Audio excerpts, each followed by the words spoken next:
Welcome to Kenny's G League, the only podcast in the known universe all about the Rip City remix. On today's episode, we're going to chat with Gareth Kwok, the on-air play-by-play announcer for the Rip City remix. You can hear him announcing every home game on Fox 12+. Before we get into our conversation, let's hear from our sponsor, Basket Ghoul. Basket Ghoul is your one-stop shop for blazers, accessories, stickers, t-shirts, hoodies, and more. This week, why don't you head on over to basketghoul.com and get a Scoot City hoodie.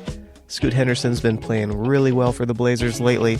Go grab a Scoot City hoodie. It's in that classic Blazers font. Looks fantastic, feels great. I've got a couple of the hoodies and they're super comfy. Go grab a Scoot City hoodie and show your support for Scoot Henderson and the Trailblazers.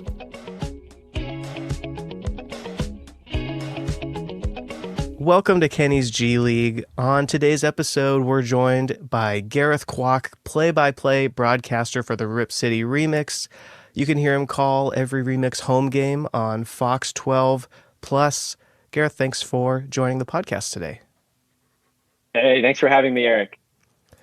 Well, I just kind of wanted to have you on. We'll talk about the remix and we'll talk about your journey in broadcasting so far. So it's just a little bit of an icebreaker question.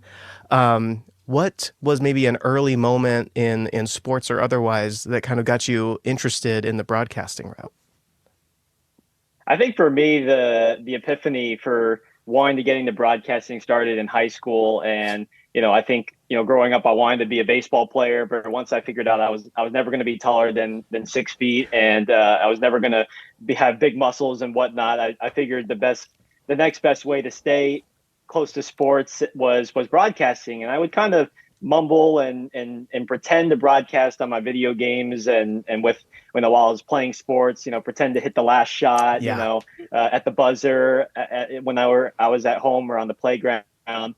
But I figured I had a pretty good voice and I actually really enjoyed it. So why not pursue this, for a career? So it actually started in high school as a public address announcer, doing the football games, the basketball games, and doing any other sports, even, volleyball and lacrosse, just to kind of get my foot in the door and just sort of practice my voice and delivery. And that really fueled my passion for being on the air, being in front of an audience, and just wanting to be part of the game in some way, even though I knew I was not going to be a professional athlete at any point.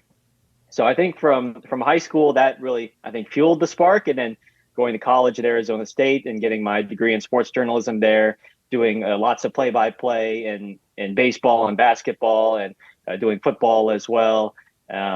Really, I think, started this whole journey I've been able to go on.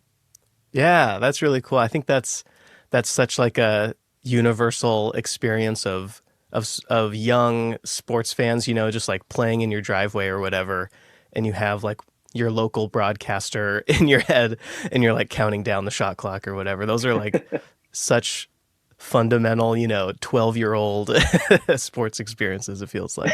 Seems like every kid does that. It's great. Oh, yeah. And then like as you kind of got into broadcasting in college, like you were saying, were there any broadcasters in particular that you kind of started to pull from a little bit? Yeah, I think from a basketball standpoint, I really enjoy watching Kevin Harlan from the NBA on TNT, Mike Breen, of course, who does the finals on ESPN and on ABC. I think just being able to watch, you watch a lot of the national games and, you just get to see why they make those games, why they're calling those games. They make those games big. They make them feel meaningful. They're telling stories. And so, you're just able to pull their vocabulary and what they do from situation to situation to make the games entertaining. And at the end of the day, this is entertainment. It's basketball, supposed to be fun. These are the best players in the world and they all have stories to tell. They're all making amazing plays and highlights. And so I think for me, those were the two, I'd say, basketball announcers I really, from a national perspective, that I really grew to and grew liking to, and I still watch and try and emulate from them as much as I can, because I know there's a reason why they're sitting in those seats and calling those big games. Yeah, absolutely. Yeah, those are two great examples right off the bat. I mean, if you can make, bang your catchphrase that like everyone knows, you gotta be doing something right. You It's can make a one universal word. catchphrase. Yeah. Yeah, absolutely. Yeah. And I'm just kind of curious. I'm like only a basketball fan. I don't really follow other sports. I'm a weirdo in that way. But it looks like you've called just about like every sport in existence, whether that was like through college or high school. Um, what is that? I don't know. What is that like to kind of balance all of those different things? Because to me, I have, you know, a hard enough time like learning new rules in basketball, whether that's like how the G League has a couple different rules. I'm still like, oh yeah, that's right. They only do one free throw or whatever. You know, what is that like to go between all these different avenues that are totally different in my mind? Well, that brings up a funny story, because the very first game I ever broadcasted on the radio for the my college station was Arizona State women's hockey, and I'm not a hockey fan at all. Like I'll watch Sure. casually the Stanley Cup playoffs, but Yeah.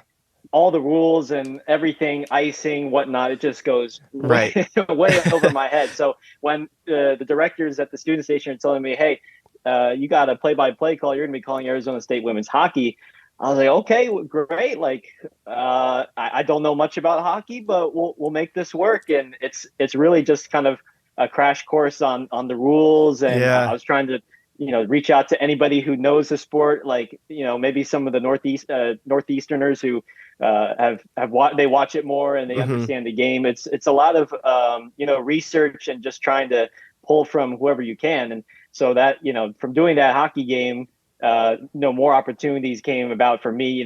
Doing basketball, and then doing some baseball and Okay. Yeah. softball, and then even I got to call wrestling, and Oh, I don't really? watch wrestling. I never watched wrestling before up until Arizona Yeah. State, until I got to college. But I had a high school buddy, and he wrestled in high school, and so that's how he became kind of my wrestling expert about what are the rules and what's the scoring like. Yeah. But just for me, I think because I've been able to do all these sports, just the versatility aspect in broadcasting is so important.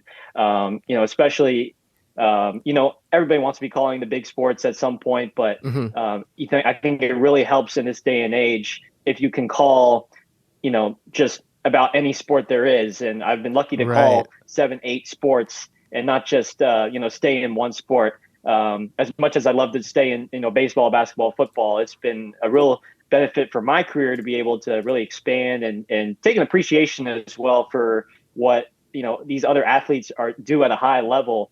And it just, for me, it was all about trying and experimenting with something new, and trying out something that I've never done.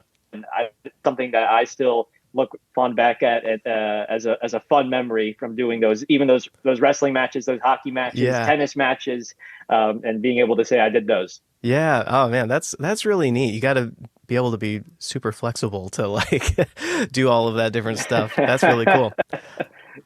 And then getting into to more the remix specifically, we're only what 12 games into the season so far. Um, as we've gotten started, brand new team, never had a minor league basketball team here before. Um, are there any players, maybe on a two-way or players that the Blazers have sent down that have kind of stuck out to you so far in the season? What are you seeing? I mean, yeah, the two big ones that come to mind, Moses Brown and Ryan Rupert, and Yeah, just it's fun because I think you can kind of tell when when they're on the floor, they bring a bit of an energy, they bring a yeah, presence to the to everybody out there, to the fans. But just the way that Moses has been playing, when he does have a remix uniform, and ultimately the goal is for him to be on the Blazers and with the parent club, but he's doing what he should be doing. hmm, He's a beast in the paint. He's a glass cleaner. He's protecting the rim. I mean, he's doing really, I think, everything and more so of what's been asked from him. And you can kind of tell too. I know my Yeah. partner Devon Pouncey and I we would talk about it during the break, but every time he's rattling the rim, he's letting out some emotion. He's definitely pumped up and kind of this. Hey, like this is I can do this at this level, and I can be back up at that level too. And just I think it's been fun to watch him just do everything from scoring, rebounding, he's defending.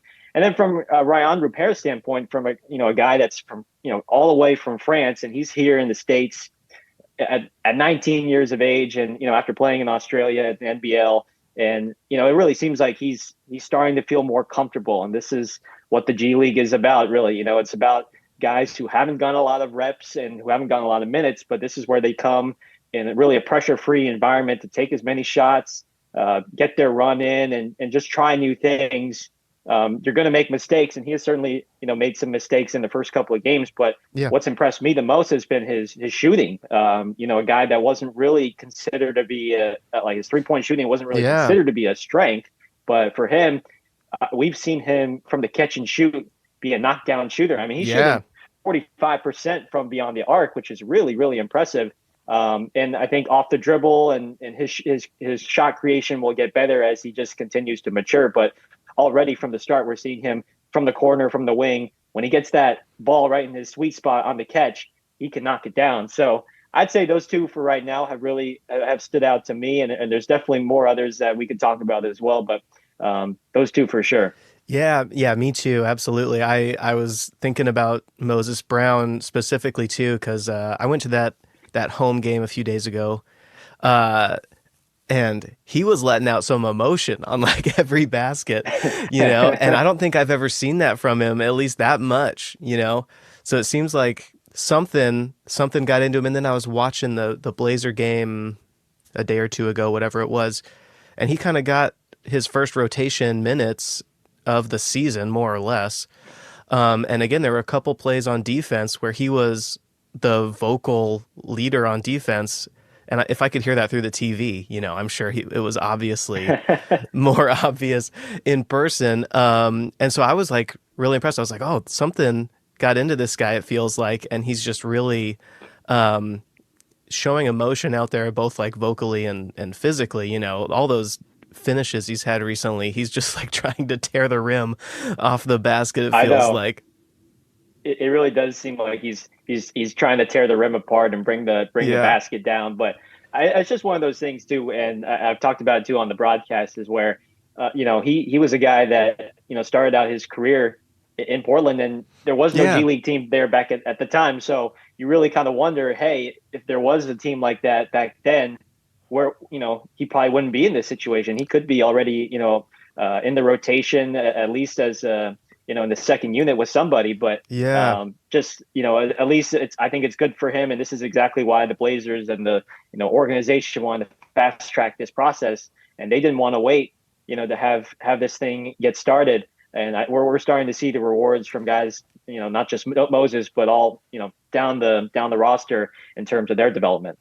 Yeah, it's pretty crazy to see so quickly that it's like you're really seeing it pay off already. Moses Brown being a perfect example, and then you're already seeing Ish Wainwright play a game or two here or there, kind of getting back up into condition. And I think the Blazers had done that before, but it had been quite a while. They used to have I guess it was the D League back then. They used to have the Idaho Stampede, but it was kind of rare that they sent anybody there, and maybe they would send someone to the Clippers G League team, but then it's like, well, they don't have the coaches. They're not really like incentivized to give that player playing time over whoever, And so that's exciting for me. I've always been one of those people that just gets excited about like a second round pick or whatever, because it's sort of like a mystery. This guy could be anything. He could be that long shot player that like really takes off,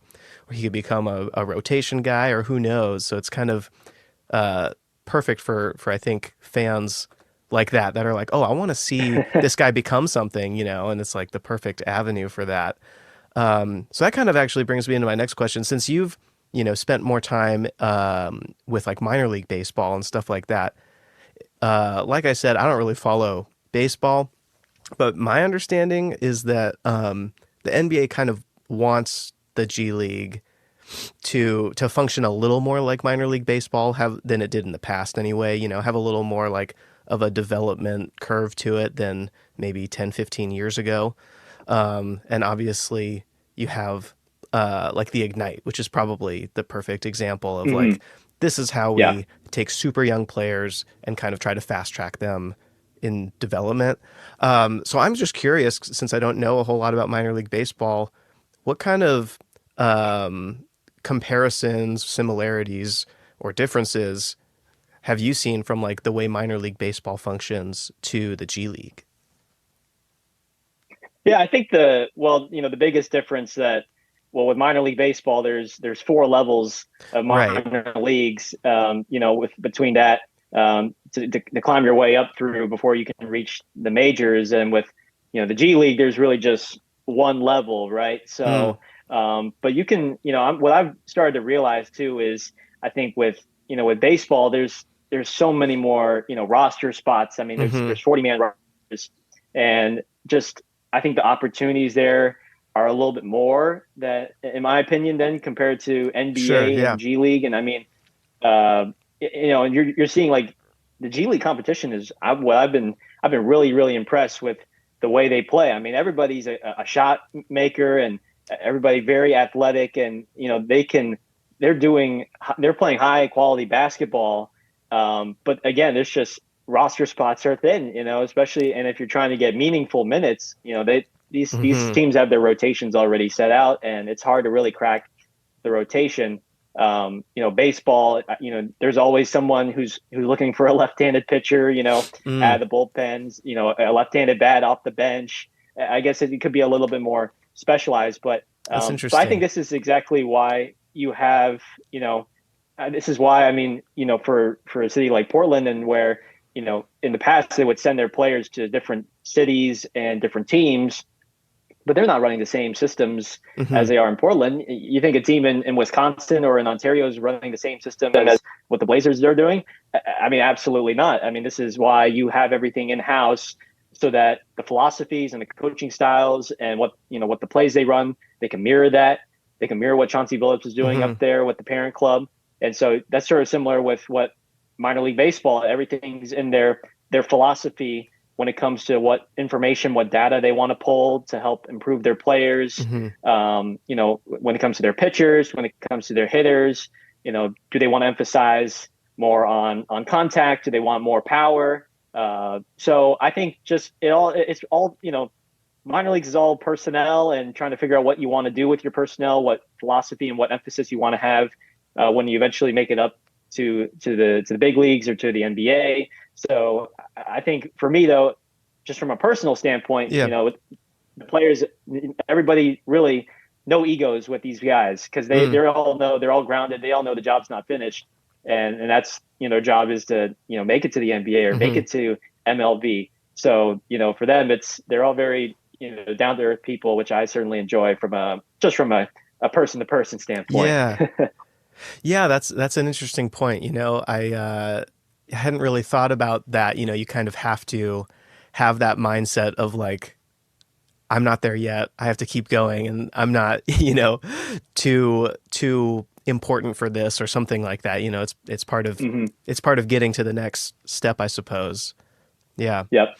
Yeah. So what are you seeing from those guys maybe that are still hoping for that next step, that are maybe they haven't been assigned to an NBA team yet, or they've spent some time in previous seasons in the G League already. What kind of are you seeing from some of those players that the Remix have that are hoping to take that next step? What's the season been like for the rest of the roster? Yeah, I mean, a guy that I can think of, an Ashton Hagans right Yeah, now, who's yeah. kind of become, their de facto their point guard right now, Mm-hmm. and just from the way you can kind of see why this guy was really, he was touted in college, former, SEC, defensive player of the year at Kentucky. And he was in a tough spot because that was the COVID year. His season Right. got cut short, and, they didn't get to play an NCAA tournament. And that was just sort of a weird anomaly of a situation, where things were totally out of the ordinary, right? And Yeah. so for him, but you can see the tools. I mean, there's, he's just such a creative passer, and he can get the pass off in any angle, over the head, from below the waist and whatnot. The Hmm. way he's able to do that. A guy like Malachi Smith, who's become a microwave when it comes to him scoring the basketball, 3-level score. Just I think those guys, and there's certainly many more on the remix too, who are just trying to make the most of the minutes too. It's Hmm. just so hard on the team. It's hard to get reliable and meaningful minutes, and sometimes you're only granted 12 or 15. And Yeah. but I'm sure you ask Jim Moran, you ask anybody, that you need guys who are ready to play, ready to Right. go. Make the most of their situation, and we've seen guys that have stepped up off the bench, and they provide a little spark, whether it be defensively or offensively. So we're still early on in the season, right? But I think the fun part is just you never know who's gonna kind of provide the little spark, who's gonna provide the contribution besides the usual guys, who's gonna provide the contribution that could ultimately help the team. That could be the difference between winning or losing. Yeah, yeah, that's such a good point. And actually, the COVID year in college sports is it's easy to for me to feel like that was a long time ago, but you're only kind of just now seeing a lot of players really that went through that, and for whatever reason, their career kind of took a different path, and they're still finding that different path. That's like super interesting to me because I think you know sports or otherwise, so many people kind of found that, through the last few years. It's like, okay, I need to take a different path or whatever. What's that going to look like? And I kind of am curious about Jeray Foster as one of those guys too. He's one of those players that I'm just interested in because he's had a lot of injury history, some serious injuries that kind of changed his college trajectory, and now he's finding a new way forward in that, so yeah, lots of players on the roster that are kind of finding new ways to take their sports career, in different directions.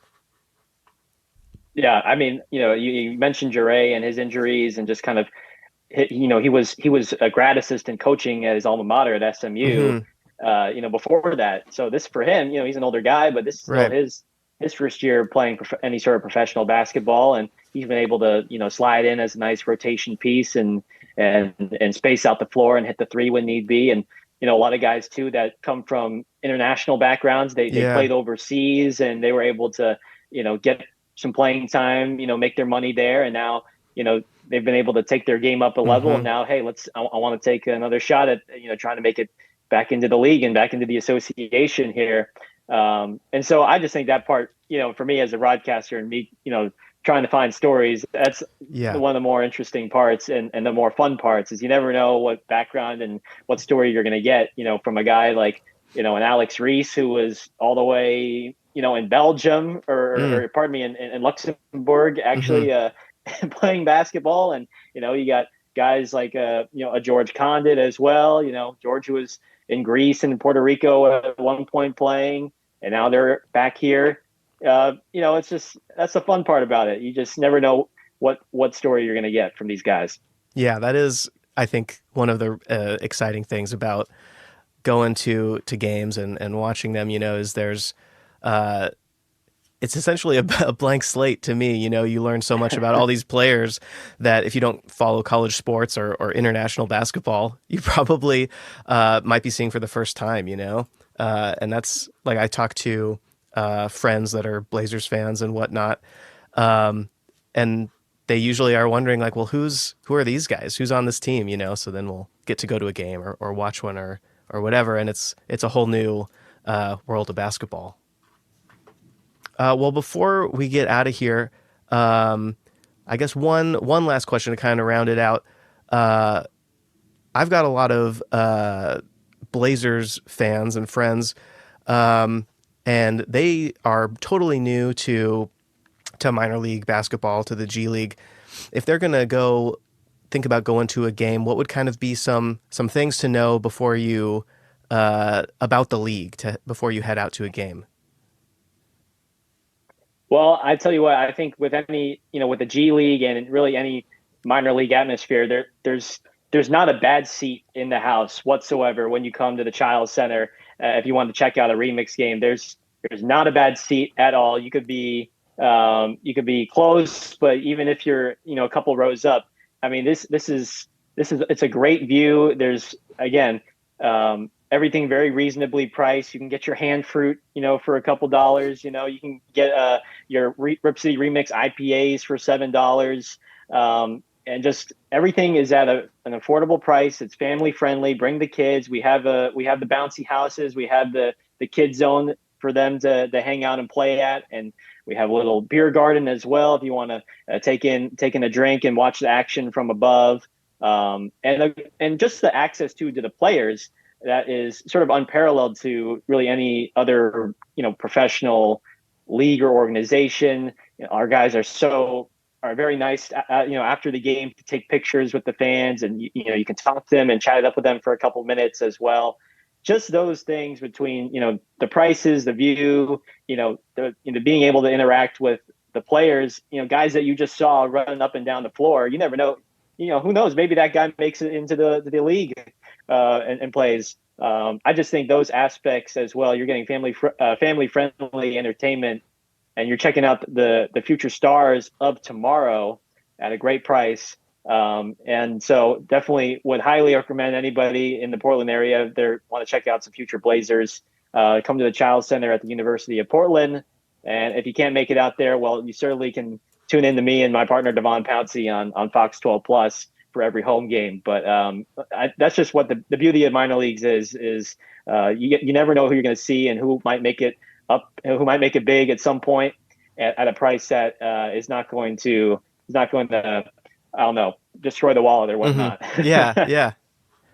Excellent. Well, we'll get out of here on that. Thank you so much for joining the show. I really appreciate it. For anyone that's interested, where can people keep up with what you're doing online?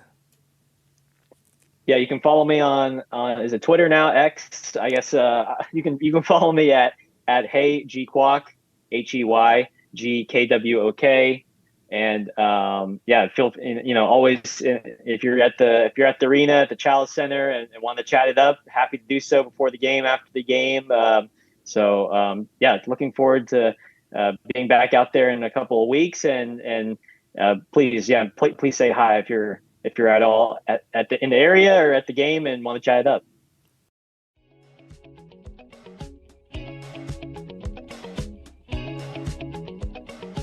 Thank you for joining this week's episode of Kenny's G League. As always, you can follow us on Instagram and Twitter at Kenny's G League. Share this episode with a friend, share it with an enemy, and we will be back soon with a brand new episode.